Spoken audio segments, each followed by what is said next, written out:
বাংলাদেশের দক্ষিণ পূর্বাঞ্চলে অবস্থিত চট্টগ্রাম জেলার নানা কারণে ভ্রমণ প্রেমীদের জন্য আকর্ষণীয়।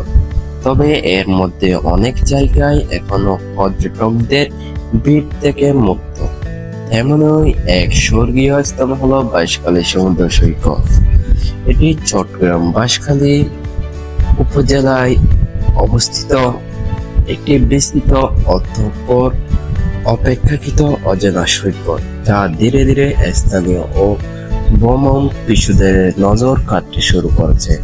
পথচলা বাঁশখালীর পথে চট্টগ্রাম শহর থেকে প্রায় ৬০ কিলোমিটার দক্ষিণে বাঁশখালী উপজেলায় অবস্থিত এই সৈকতে যেতে সময় লাগে ২ থেকে ৩ ঘন্টা।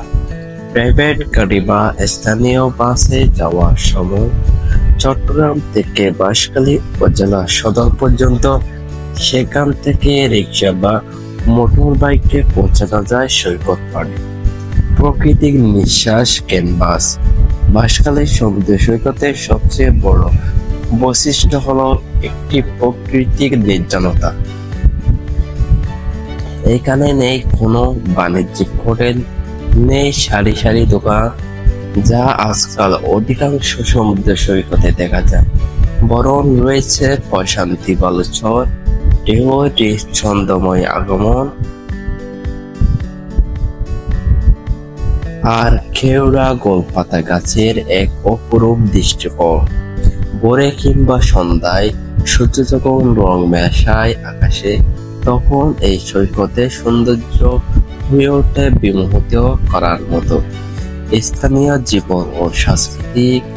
বাঁশখালী মূলত একটি উপকূলীয় উপজেলা, যেখানে লবণ চাষ, মৎস্য আহরণ ও কৃষি নির্ভর জীবনযাত্রা লক্ষ্য করা যায়।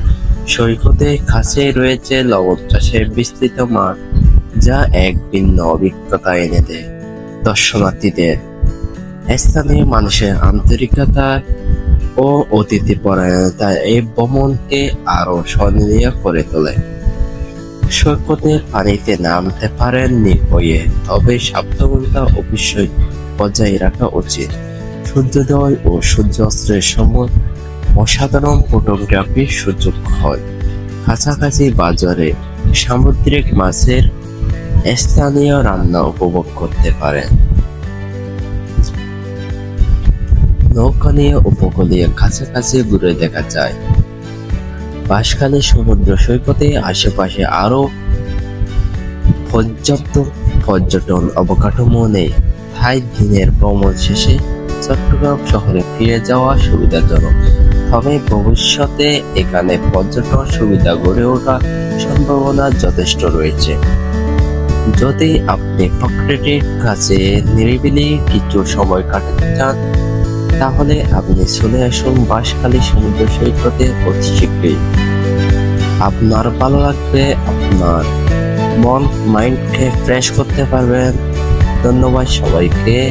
আজকের ভিডিওটা এ পর্যন্ত। আসসালামু আলাইকুম।